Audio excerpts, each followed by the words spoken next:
All right, well, I have been talking about doing a tomato video all summer, and I think it's time.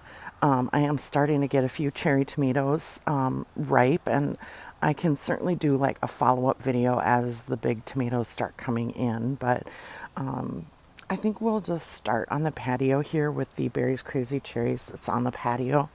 And I'll try to give what information I have about the different varieties that I'm growing, and it'll be fun for me to have a record of what I grew and how well they did this year because they're doing really well. So this one is probably my favorite cherry tomato.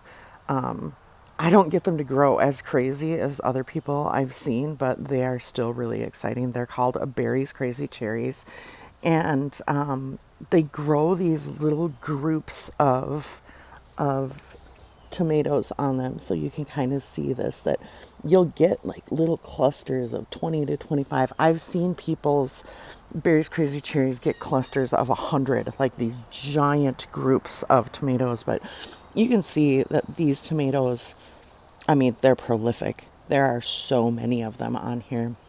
One year I did, well, a few years, but specifically one year that I tracked how many cherry tomatoes I got off of this patio plant. You know, I plant it in this same spot every year, and I got over 1,500 cherry tomatoes off of one plant. Now, that was a really, really crazy tomato year, and honestly, looking at things right now, it might be on par for doing that again this year. So you can see down under here that, some of the lower ones are going to start probably ripening pretty soon. They're getting bigger.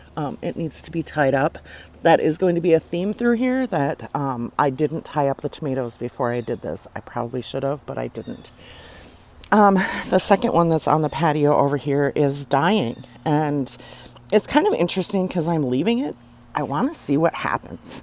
This is a mortgage lifter, which is my second favorite tomato, or my favorite slicing tomato probably. But I don't know what's wrong with this plant. None of my other tomato plants are having this problem. These two plants were planted in the same bag of potting soil. But from everything that I looked online, this looks to me like it is herbicide contamination. And I don't know when that would have happened or how it would have happened. I did have a lot of problems. You can see the rocks down in there. I had a lot of problems with squirrels digging around in here. So could they have walked through some and then brought it into the plant? Maybe. That's a possibility. But it's really sickly. You can just see that it started with this curling at the top, and now it's kind of got this like purpling of the leaves. And again, it's very close to the Berries Crazy Cherries. So I don't think that what's going on here is, is an illness that can be shared. I don't think it's like a viral or bacterial. I don't know. It's interesting. So maybe I should just kill them and get it out of here so that it doesn't spread any disease. But I'm kind of curious to see what happens now. If it does make any recovery, if it ever flowers, or, it's interesting. So there's two tomato plants that are over here that I've talked about a few times. This one was, basically I dropped the tag out of it, so I don't know what it is.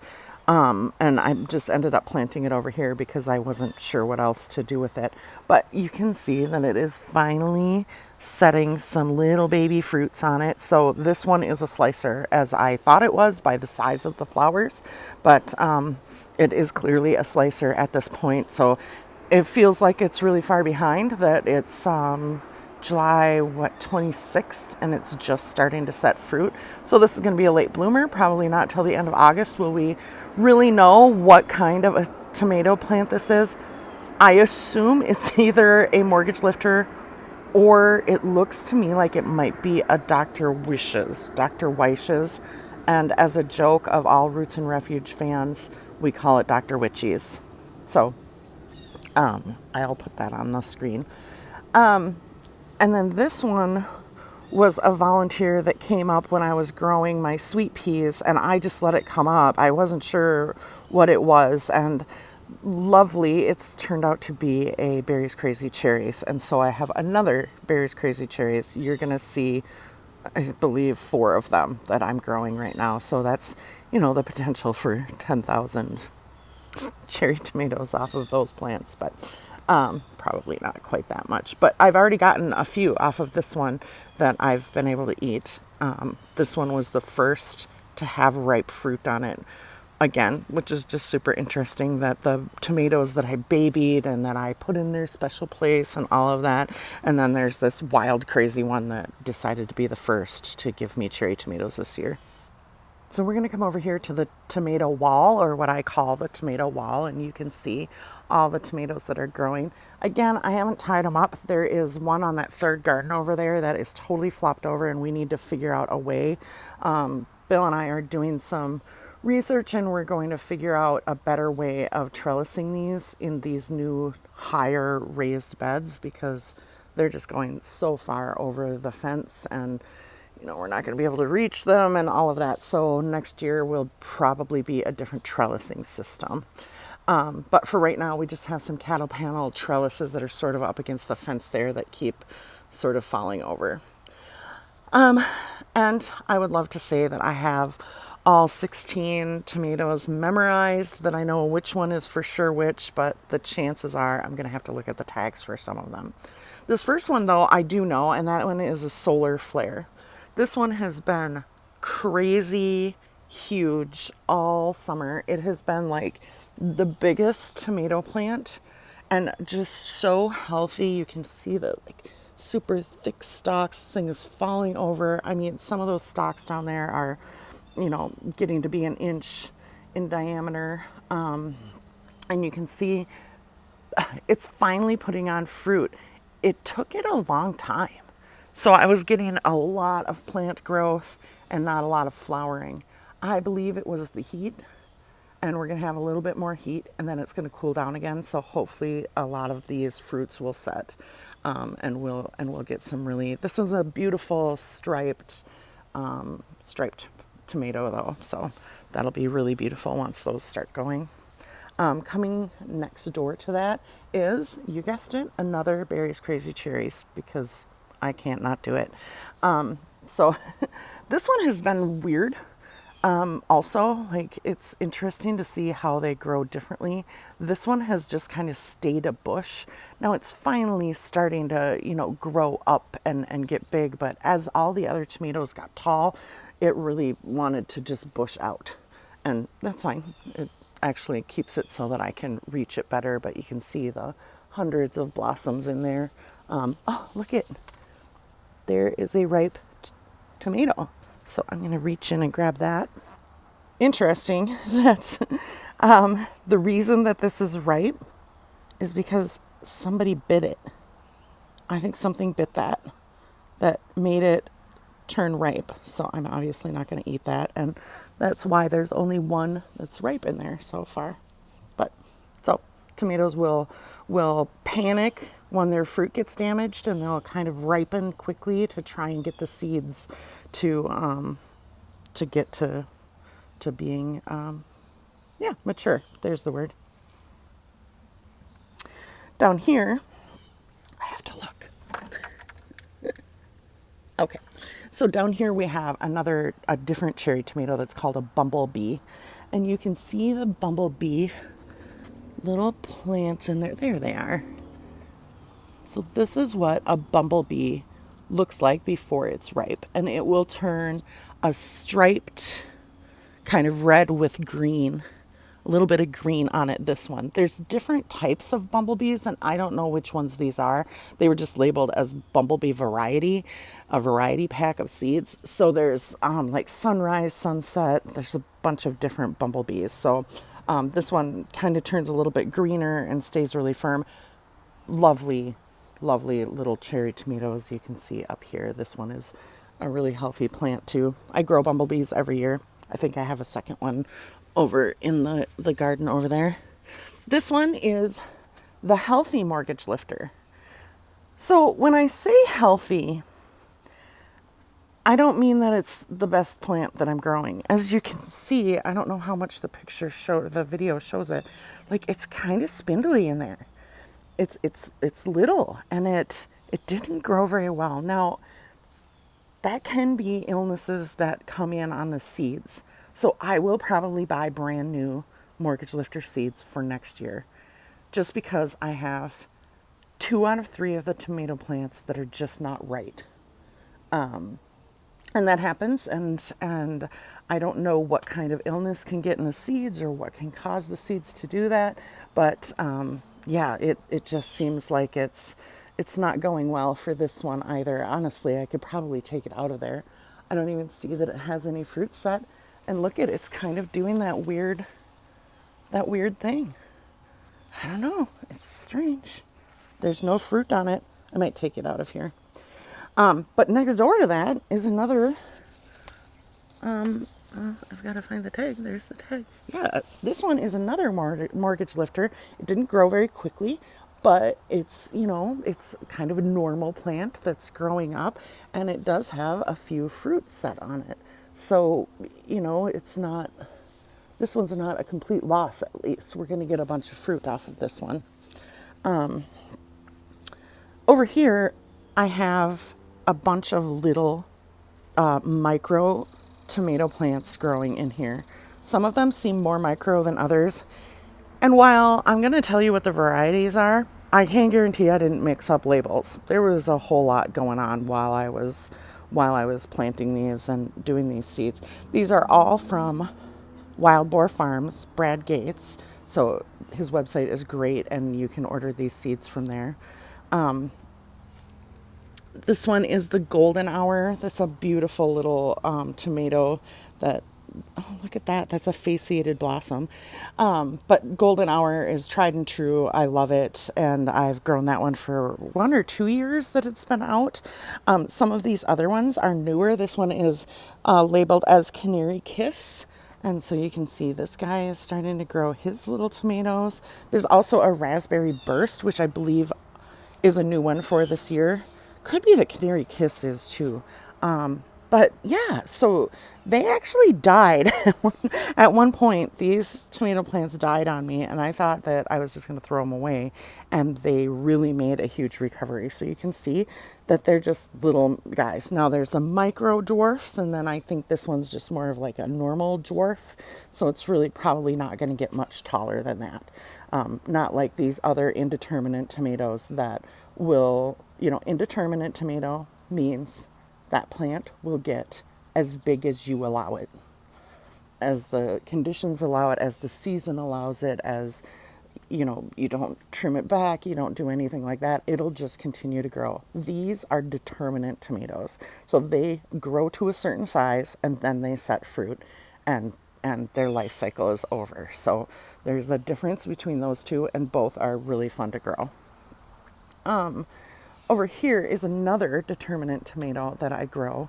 Actually, I'm kind of skipping one. We'll go back to that one, which is another really lovely tomato. But this one is called Walter's Fancy. I got it from a Seed Savers, and I believe that it is one of Craig LaHoulier's tomatoes.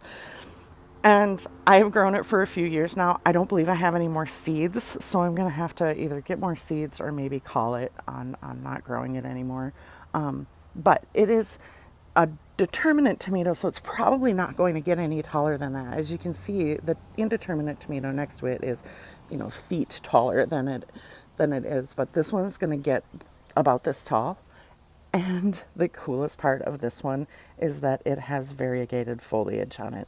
Now you can see that one of the sticks that grew didn't have variegation on it, but the rest of this tomato plant does. Oh, you know what? That's hilarious. That's from the tomato next door. That's why there's one in there that this isn't from that tomato. So this whole tomato is variegated. It is stunning foliage on it. And then it grows medium-sized yellow tomatoes on it, which we've got a few fruit set here. So it's a really fun kind of novel tomato to grow every year. I love to see the variegation. It's just stunning how gorgeous it turns out. Next to that, I believe, and I'm going to double check. Yeah, next to that, up on the garden bed here, this giant crazy tomato is a big rainbow. Big rainbow is going to be similar to like a pineapple or any of those that are just a beautiful kind of striped slicer tomato. So this thing is getting huge. Sorry, the leaves won't get out of the way, but it's going to have some big tomatoes on it, and it's been a very healthy, very happy plant. So that's really great to see. Next door to this, we have a pink Berkeley tie-dye, which is another Wild Boar Farms Brad Gates tomato. I've never had a lot of luck growing it, and so it's interesting to see this year I'm finally having luck. And honestly, I was going to give up after this year if I didn't get anything off of them. But you can see that I do have at least some fruit set. I mean, historically, I haven't even really gotten any fruit. I've seen others that have gotten 2-pound tomatoes off of it, but I've just never had that luck with it. Pink Berkeley tie-dye. So it'll be another kind of striped big slicer tomato.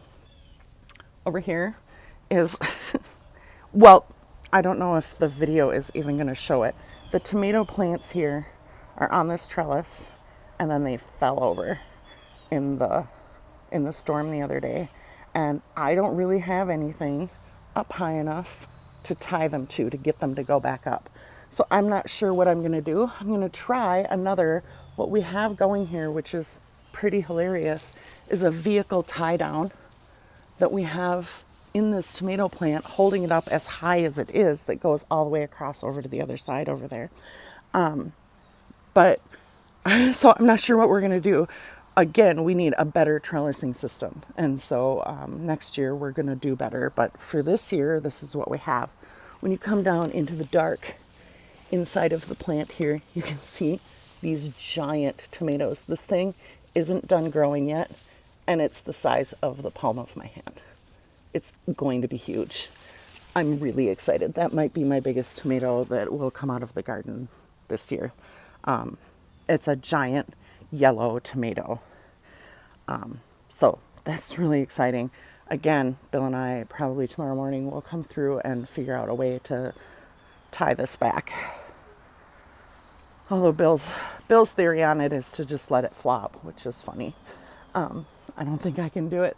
I don't think I have the heart to just let them flop. Inside here, we have some lemongrass that it's taking over too, and I'd really like the lemongrass to be able to grow. So hopefully we can get that. This one, I don't remember what it is. I have to look. Oh, this is another bumblebee. So alongside of the Dr. Witchy's that's falling over there is another bumblebee that I see a ton of blossoms on, but I don't see a ton of fruit on it. I'd have to get up inside of here. Again, it's not as dark in here for you as it is for me, but so there's definitely fruit set up in there, and that is my concern about not staking it up properly. I don't know how we're going to do it though. Next door to that, I have you know what? I have to look. Blue cream berries, which this one is another Brad Gates Wild Boar Farms. They just have really unique tomatoes that I'm really enjoying growing. These ones are purple shoulders and yellow bottoms when they are ripe. So the purple is very interesting, how it's almost like a sunburn. I mean, it's not a sunburn, but it's a sun kiss.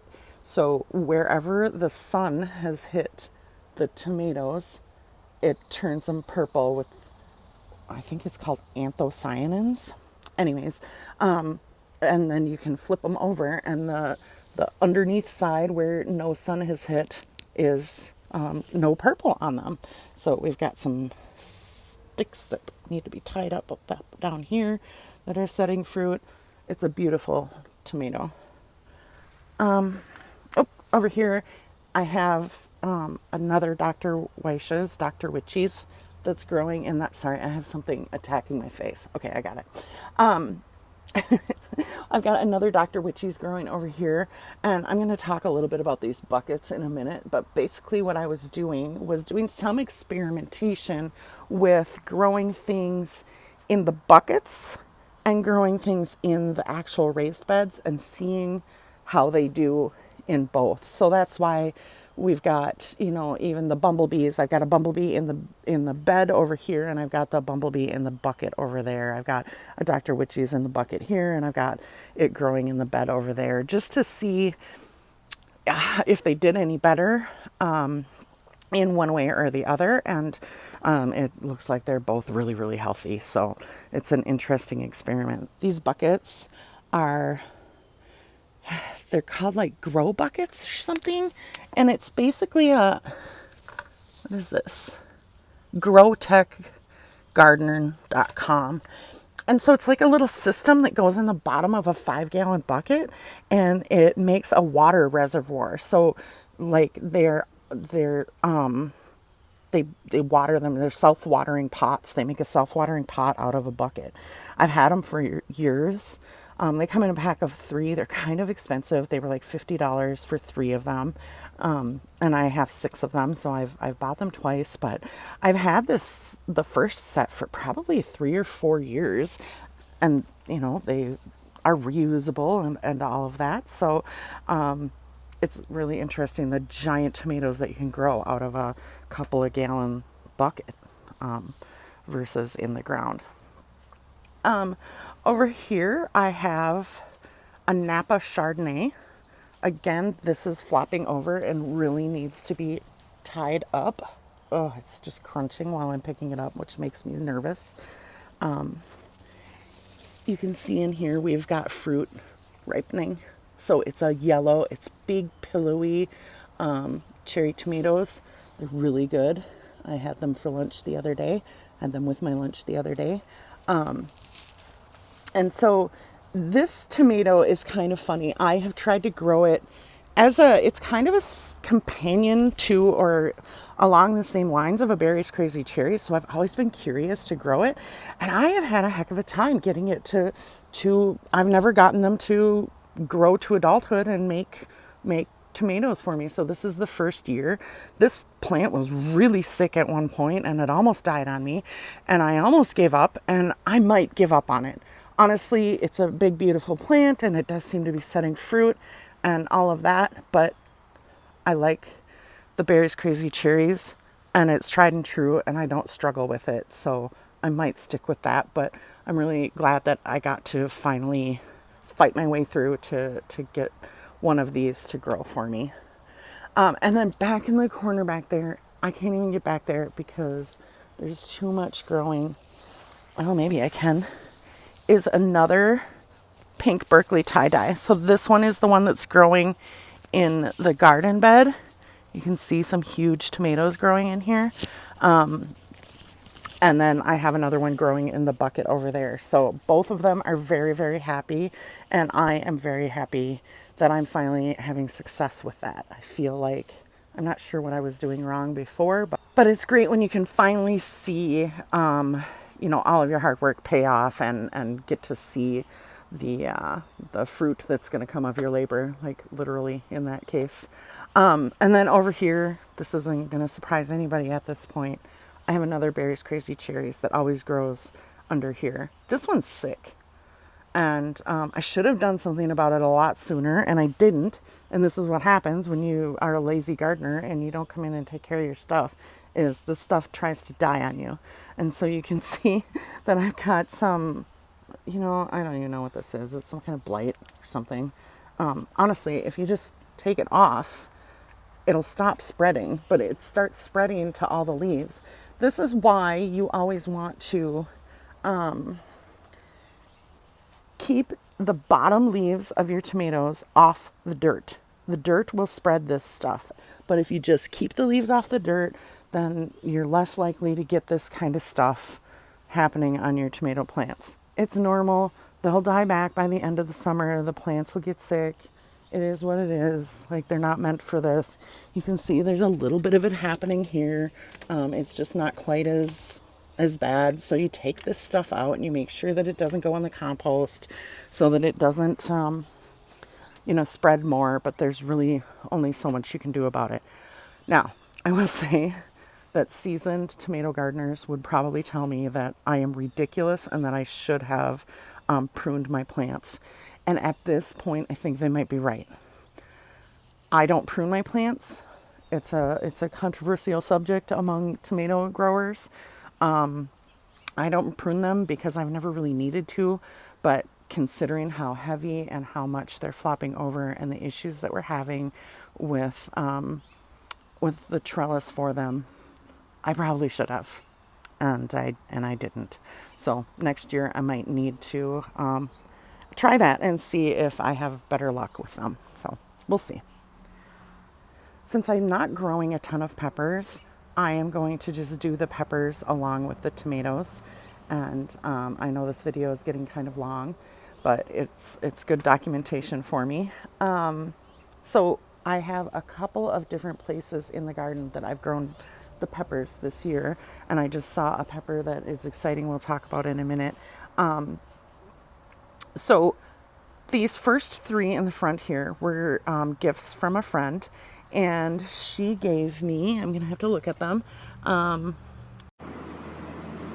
So this brings us to the first one, which is Evie's Little Red Gem, and it is I believe it was some seeds that were saved from Evie's favorite pepper from last year, maybe. And so there's a few of them down in here. You can see them down in here, and there's a ton of them growing on this plant. So I think it was saved from seeds. If not, it's just Evie's favorite pepper. That is the lunchbox red, and you can see that we're getting a few of those that are ready down in there. So these are incredibly healthy plants. I will say this one has always been kind of strange. This one is a Mojo OG is what she's got it labeled as. Look at how weird it is. It's kind of like it's real spindly and small leaves on it, but it seems healthy and it's definitely growing peppers. So, yeah, like that's okay. This one is one that I started from seed. This is a Tam jalapeno, probably from Baker Creek. And what this is just a jalapeno that has got a little less spice to it. It's just not quite as crazy spicy. I've got one fruit set there and there are a ton of flowers on it. So I think that as things go, probably as the tomatoes start coming in, these peppers will start being here. This one, I really need to pick these shishito peppers and I haven't done it yet. But this is my most healthy shishito pepper I've ever grown. You can just see in here, I've got just a ton of these. You take them and poke them and then saute them and then like dip them in like a garlic aioli. Yeah, so I really need to get on that. I need to do something in this bed too. I'm not here to talk about Swiss chard, but the Swiss chard is taking over the peppers and it needs to be dealt with. So hopefully this weekend I'll get on that. But in the middle here is, the reason I mention that is because in the middle here is a regular jalapeno plant that is really, really trying to survive. And now that it's up above the chard, it's kind of starting to thrive and is growing some flowers on it. So that's great to see. Over here, we're almost done. Over here, I have the Pippin's, what is it? Like Pippin's Gold Honey.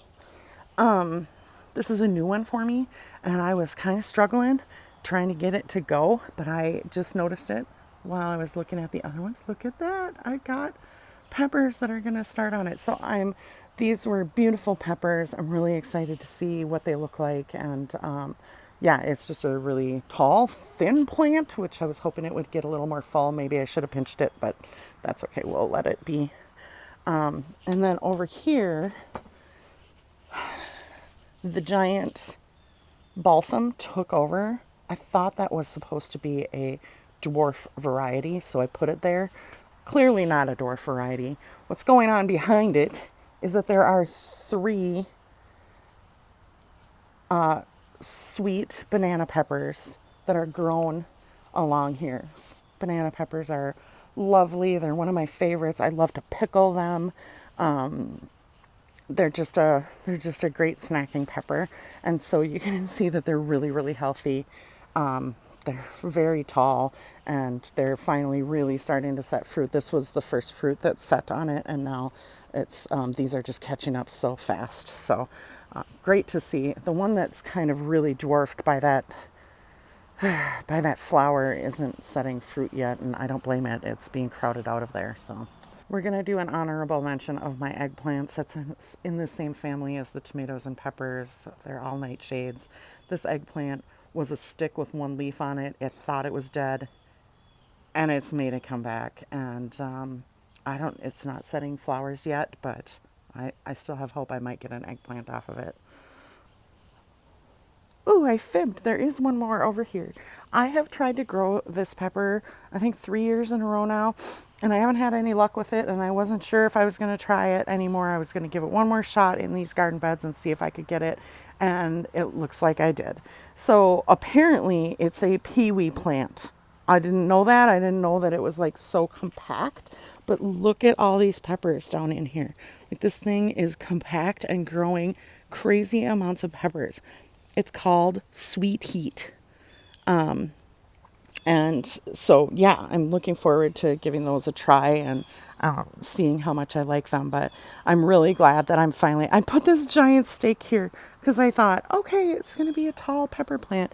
It's not. I don't need that stake there. I could go use that for something else. That's funny. This last one that's over here in this garden is called the ají dulce pepper. And I have a colleague that is from Puerto Rico that showed me this and showed me how to make sofrito with it. And so every year I've been growing this. I had one that I overwintered, and it turned into a tree. It was fantastic. So I'm hoping that I can still do that, but honestly, I don't really need to. You can see how crazy prolific these peppers are down in here. There's just a ton of them growing on these plants. I have another one from a friend over in my other garden that I'm going to show. It just seems like it's a little different maybe. But yeah, so, and I did buy a new flower pot this year that's a self-watering flower pot so we can get rid of this old broken one. But I kind of figure, honestly, it still holds dirt, so who cares what it looks like? But it is right. It's right as you walk into the garden. There's this like ugly broken flower pot. I probably won't get rid of it, but I will get it as the focal point of the garden. And this is the last of the peppers. So this is the ají dulce that I shared a plant with Lori last year. And for whatever reason, it didn't have the same peppers on it as the ají dulces that I grew. So I had like a random seed, or maybe it was randomly pollinated. And so she saved it and is regrowing it. But now it really, to me, looks like an ají dulce, but she says that it's got a little bit of spice to it. I haven't tasted it yet, but obviously I've got some here that I could test them. And then this was just my extra, whenever I have extra peppers that I don't know what to do with, they come back here. And honestly, they grow really well. I should put more pots or something back here for them to grow. But that one is just a sweet banana pepper that I had an extra of, so I threw it back here. I actually had two extras, and then somebody said they wanted it, so I dug it up and sent it to them. So thank you for watching. I know that was long. If you got all the way to the end, congratulations. It's really great for me to be able to look back in the years coming up and see what I was growing. So that's really the main point of this video. So thank you for watching, and happy gardening.